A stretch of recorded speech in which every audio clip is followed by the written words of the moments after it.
Okay, first of all, thank you all for the invitation. So I know that most of the participants here are talking about design, about architecture, interior elements. This talk is going to be a bit different. This talk acts as a focal point to take you from the design stage into the actual construction, into the problems of translating the drawings to a reality.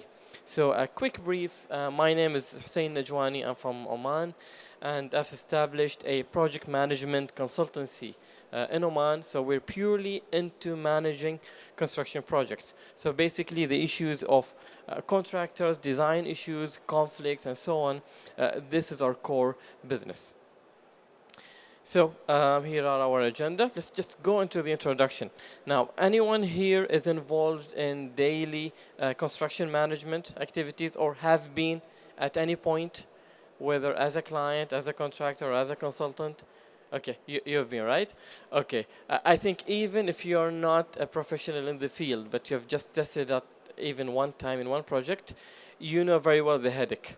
Okay, I'm sure you can imagine what kind of life you have when you are a professional in getting construction projects into a reality. So a day in our life managing construction projects. As professionals in this field, we have seen unlimited misfortunes. We've seen problems in quality, we've seen problems in timelines, we've seen problems in budget achievement, and so on. And this is not something that is just happening in few countries. No, this is a trend, unfortunately, which the construction industry is seeing around the globe. Of course, this introduces the new concept of having a project manager for every construction project. The approach before 1970s was that the architect is the one who manages. So the architect is the project manager. But over time, as the complexity of projects increased, and architects basically study architecture, they know design, they're the best in that, they don't necessarily study management.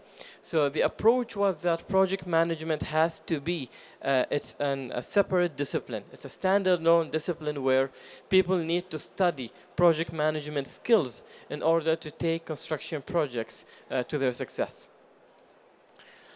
So we have a very unfortunate record, unfortunately, in the construction industry. The industry is one of the industries worldwide facing failures in achieving the main objectives, which are time, cost, and quality. One of the worst records worldwide in terms of health and safety, and also the number of accidents that happen every year. There are many statistics and figures. One study by the World Bank showed that over 70% of projects either fail in delivering their time, cost, or both. Another study in the Project Management Journal shows that around 85% of construction projects finish over the budget. Over 70% finish beyond their schedules. So these statistics, you can see them worldwide. There are many famous projects which happen to have such misfortunes. Is anyone aware of the Opera House in Australia?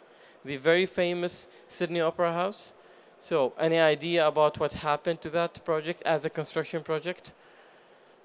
The project started with a plan to finish in 4 years, and it took 14 to finish, 10 years late. Started with an initial budget of around $7 million. And where did it end? Any idea? More than 100 million, with an initial plan of 7 million. So this is unfortunately a trend that construction projects have seen over and over. And the attempt of this speech is just to dissect what are the reasons behind and what we can do to avoid having these failures of projects repeating over and over. Okay, so who are we going to blame? Now we have a failure, right? Who are we going to blame? Do projects fail because of contractors? A very common stereotype, blame the contractor. Do projects fail because of consultants, designers, and supervisors? Or do projects fail because of clients, a main decision maker? Everyone has a role to play in the process.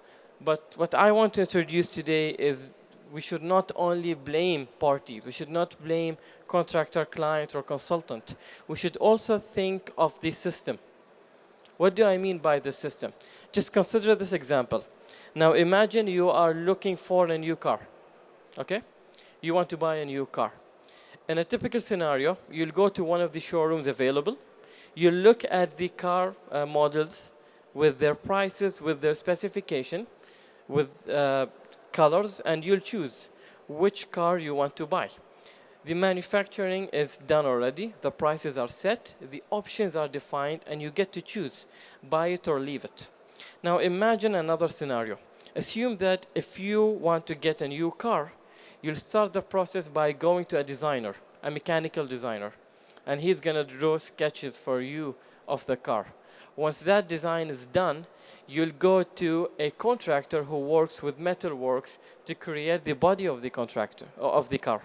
Once that is done, you'll go to another supplier to buy the engine, another supplier for the transmission system, another supplier for the wheels. And you end up contracting with more than 10 different companies just to assemble the different parts of the car, along with a designer in front, in order to have the single vehicle.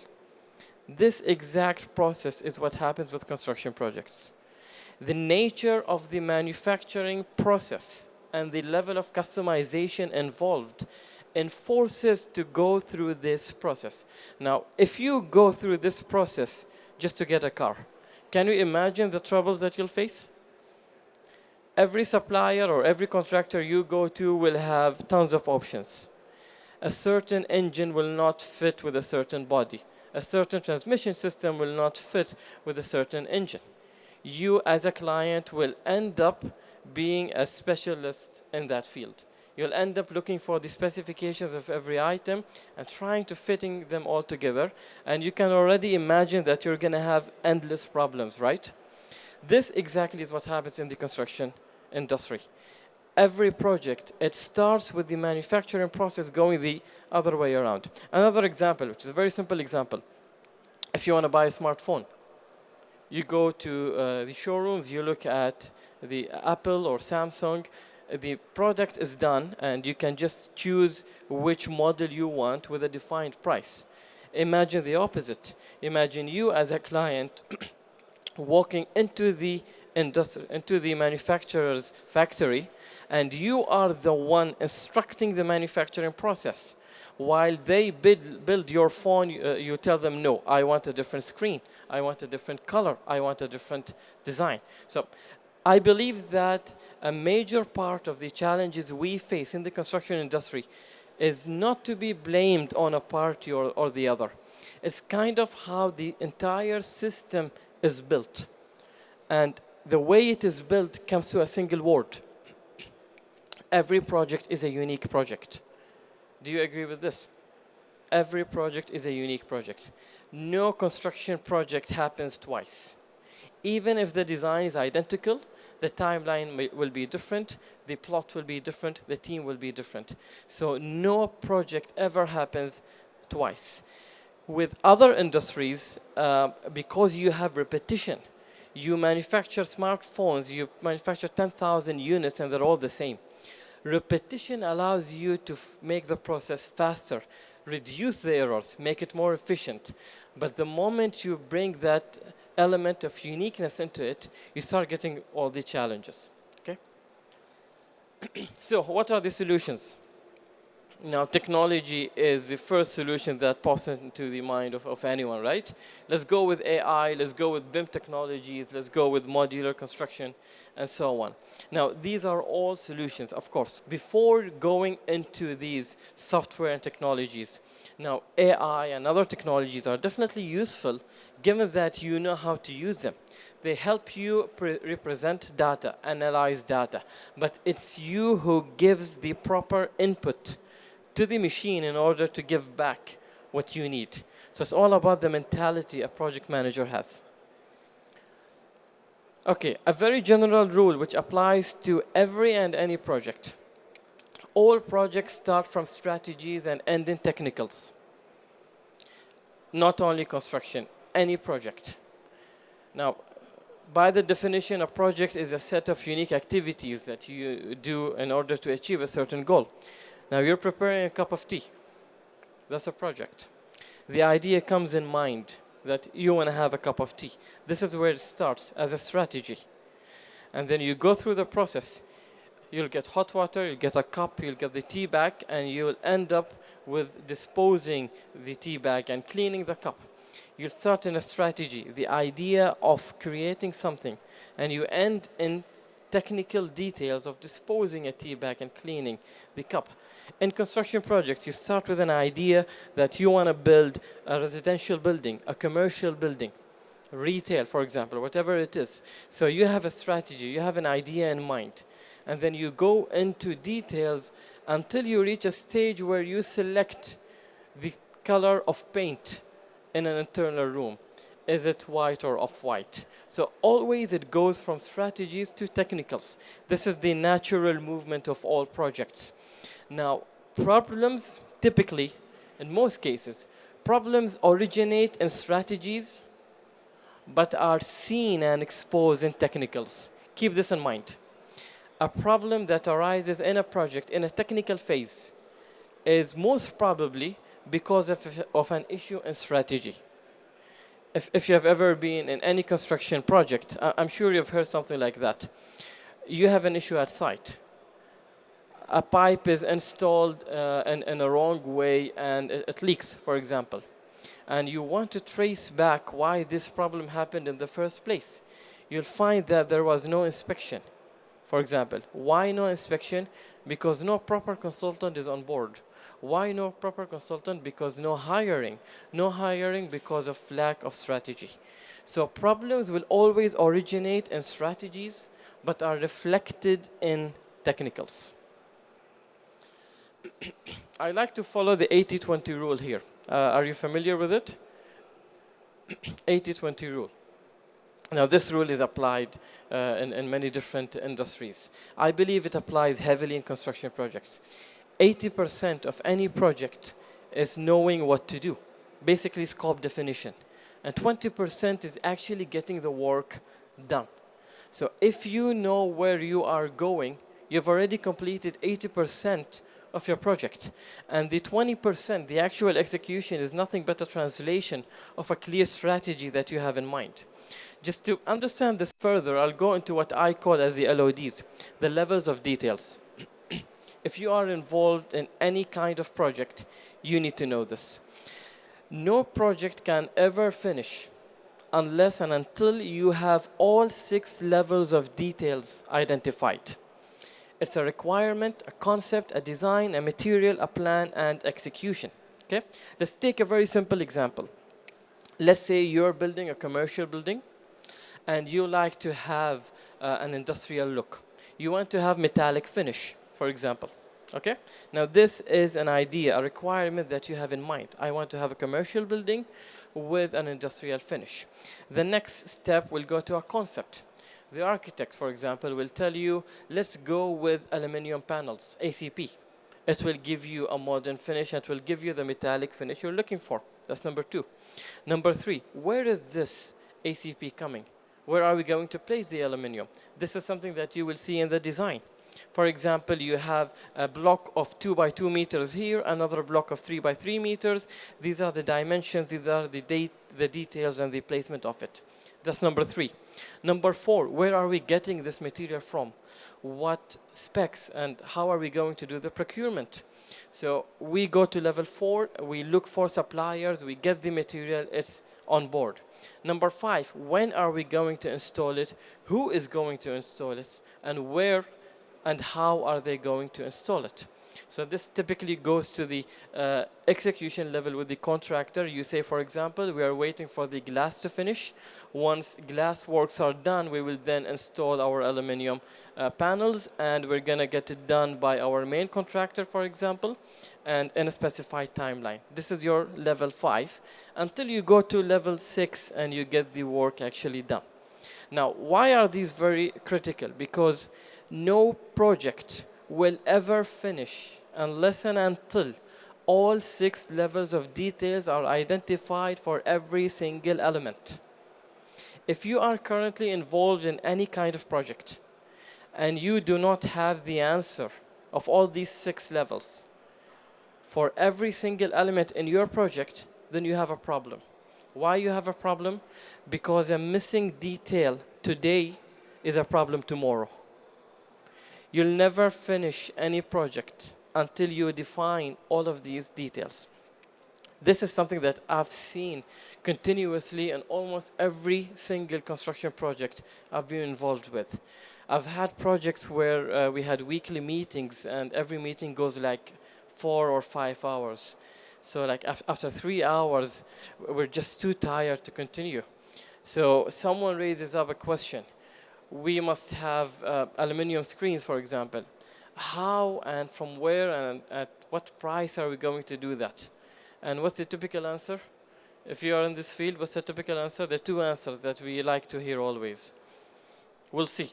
That's number 1, right? We'll see. And number 2 is, we'll follow up. I'll follow up and I'll see. That's basically, I'm leaving a question mark now and leaving it because I don't have the time or effort to get it done. But a gap you leave today is a problem tomorrow. If you don't solve it today, there will be a day where it has to be solved and it might be too late. You'll then ask yourself, why did I not finish it before? And at the same time, again, if you are involved in any kind of construction project, and especially if you are in the early phases, just imagine if you have all of these 6 identified from now for every single element in your project. You already know what kind of light fittings are coming, what kind of paint is coming, which color code, which material, and where and at, from where are you getting it, procurement, price, everything is defined. If you have it all set, what do you feel? It makes your life a lot easier, right? You know what to do. This is basically your 80-20 rule. If you know exactly what you're going to do, you've completed 80% of your project. You just need the final 20% of translating that plan to a reality. This is why I always tell my clients, the more time you spend in the pre-construction phase, the easier is your project. Get it planned very well, and then execution is nothing but a very smooth translation of a proper strategy. Okay, next is establishing the structure. And this is something that I've seen in many projects where projects do not have a very solid structure. To have a solid structure, you need to answer the following: why, who, and how. Okay, let's go through these 3 one by one. Now, starting by why. This cycle, this is my favorite cycle. So every building, every real estate project goes into this cycle. Let's start from the far left. We start by a social need, typically. Whether you want to invest, you want to have a school, you want to provide healthcare services, you always start with some sort of social need. It's a commercial, it's personal, educational, sport, or so on. Because buildings are not built for themselves. We do buildings to achieve something. We want to have health services, so we build a hospital. We want to provide educational services, so we build a college. So you always start by some need. Now, this needs will take you to the first step where you say a building is required. I want to provide health services, so I decide I'm going to build a hospital. Now, after going from this first step, you'll start detailing more and more. So I decided that I want to build a hospital. Next step, I'm going to say, what are the objectives of my project? And objectives are time, cost, quality. I want to build it in 2 years. I can manage this amount of budget, and this is the quality level I have in mind. Next step is defining the building parameters. We'll go into more details. So we're going to say, I want to have 10,000 square meters built up area, for example. This is the place where I'm going to build it. It will be a modern design. And we get more and more into engineering details until we go into this big rectangle, that construction block. Now, this is where you have the standard construction process of design, bid, and build. Now, let me just ask you all something on the same example I provided for the Opera House in Australia, in Sydney. Now that project, in terms of achieving its construction timeline and construction budget, it failed. It needed more than 10 years and more than $100 million above the budget. However, this failure is only addressed when we look at that specific rectangle. When we look at this block, we can say that that project failed. It failed in achieving the requirements of this block. However, if we look at the overall cycle, did the project fail or no? I'm going to come to this question again. So we have this big block of construction, and then we go to operation and maintenance. And operation and maintenance, this is the ultimate purpose of why the project existed in the first place. The operation should serve the initial social or commercial or sport need that we started with, okay? Now, you can already see that this is the life cycle of a single building. But who does it involve? It involves everyone in the society. It starts by a society need. You want to have educational services. It goes to investors, and then it goes to engineers, and it goes to contractors and designers, and then it goes to real estate agents in order to have the operation achieving the initial social need that we started with. So what's the problem here? Too many parties. And what do we end up with? There are many projects that have ended up with a final product which does not serve the initial purpose. Why? Because through these processes, the project loses its objectives. And this is why I started with the question why. We need to know why the project started. If you are managing a construction project, the color of paint, the type of finish, the material you are using should not impact your project cycle. If it does not help, or if it should not at least harm the social need that started this project in the first place. Okay? So looking at the Opera House in Australia from the construction block is a failure. The overall cycle, no, it cannot be considered as a failure. Recent studies show that more than 50% of tourists visiting Sydney go there for the purpose of visiting that single building. So that building at time lost 10 years and lost $100 million, but it did achieve its purpose. It was initiated to be a landmark, and it is a landmark, and is generating revenue that covers up multiples of the losses it made during the construction phase. So this is the answer to our why. Now let's come to our who. Who is going to do this project? And again, if you've been involved in any construction project, I'm sure you've had many discussions like that. Who's going to get our finishing material? Is this a contractor? He's going to get the paint, but tiles? Client is supplying tiles? No, contractor is supplying tiles. No, client is supplying, but contractor is fixing. And we have these issues happening almost on a daily basis in projects. This goes back to the procurement routes we have in a project. I'm going to go a bit quick in this section. It's quite long. So there are different procurement routes that you can have in a project. So different ways that you can set up the team involved in a project. The most common way is the way known as the traditional procurement.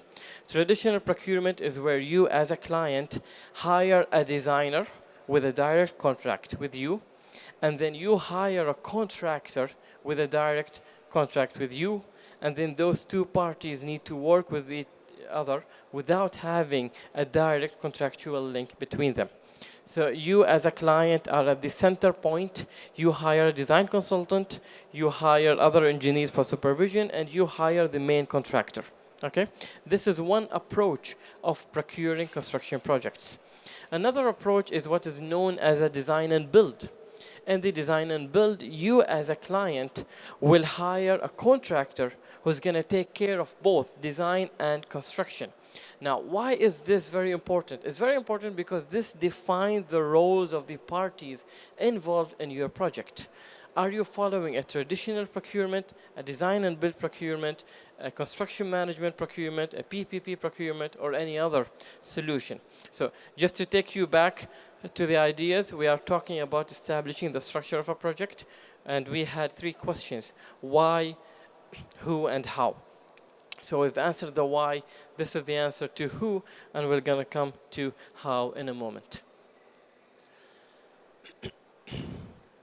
Next is establishing your form of agreement.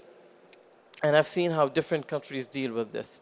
Now, many countries have their own standards, but it's best to use the international forms of agreement.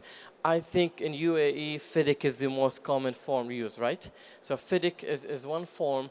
We have JCT, we have NEC. There are different forms of agreement. This is also a very important part of establishing the structure in a project.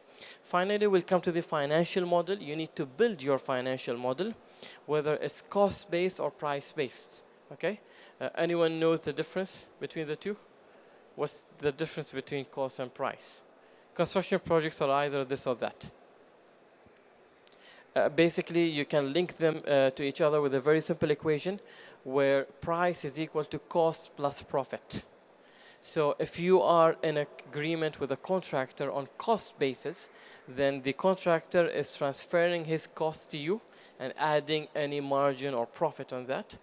While if you are in agreement with the contractor on price basis, then he transfers to you a final lump sum figure which equals his cost plus any profits and markup. What's the most common method used? It's mostly price-based. And especially it's a lump sum, right? So why is it always a lump sum? Because clients decide, and lump sum offers the minimum risk on the client, while it offers the highest risk on the contractor. But the client is the decision maker, so the client will definitely prefer to go with the method offering the lowest risk on his side. So these are all parts of establishing the structure. In order for you to have a successful project, you need to know your contractual model, your financial model, your procurement route, and the objectives of your project. So we'll come here to a couple of final notes I have. Untying knots. What do I mean by this? If you've ever attended any progress meeting of a construction project, you will see that projects always have the tendency of forming knots. Okay? For example, I'm in a meeting. We need to have the false ceiling works ongoing. We can't start it. Why? The contractor says, I don't have the approved drawing. Why do you do not have an approved drawing? Because the civil defense, for example, did not approve. Okay. Why the civil defense did not approve? Because there are changes in the layout and they cannot approve it. Why is the layout changing? Because there's a problem with the HVAC contractor and he cannot pass his ducts because of structural beams, so we need to change the layout. Now, we are 10 engineers in the meeting. Everyone is from a different discipline and everyone raises a problem. The HVAC says, no, I cannot do my ducts. The structure says, no, I cannot change my beams. The MEP says, I cannot do my piping. And then we go back to the 2 famous replies, right? We'll see. We'll see and we'll follow back. Okay, now I've seen projects who lost months because of this. This is what I call as forming a knot. Okay? So what's the solution? You always need to have a project manager capable of untying these knots. And this is the role I like to personally take in my projects. So someone steps in the meeting and says, okay, we have to solve it. The HVAC guys, you have a day to review the drawings and tell me if you can change or no. If you cannot change, we maintain the drawings. If you can change, we'll go to the next engineer. You will do your study in a day or 2. If you can change, you'll do it. If not, we'll maintain. And you sequence and process everyone and give an action and a deadline to 3-4 engineers leading to a conclusion. I've literally seen projects that lost months in cycles of closed knots. Have you ever seen this? If you've ever been in a meeting, I'm sure you've seen something similar, right? You need someone who can see what's going to happen, who can foresee the future of a project and untie that not. Finally is the communication, which is the main reason, I believe, for success or failure of projects. Now here you can use technology, right? So as I mentioned, AI or other technologies are very helpful when you know how to use them. So you can use a lot of technologies here.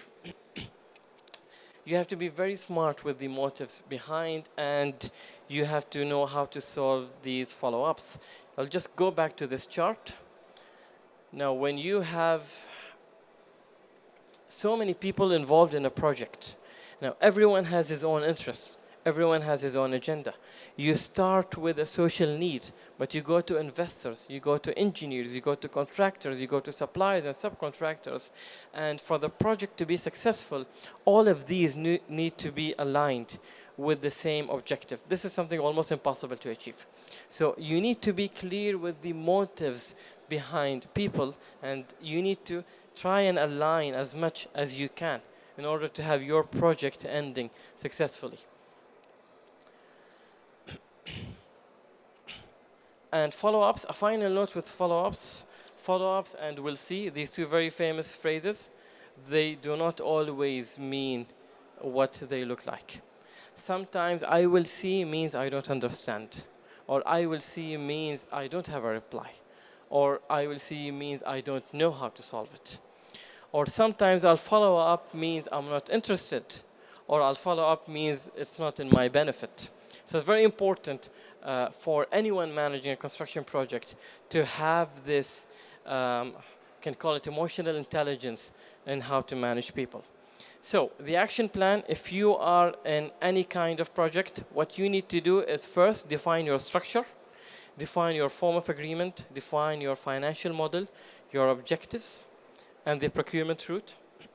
Find your levels of details, the 6 LODs, make sure that you have them all in place for every single element in a project.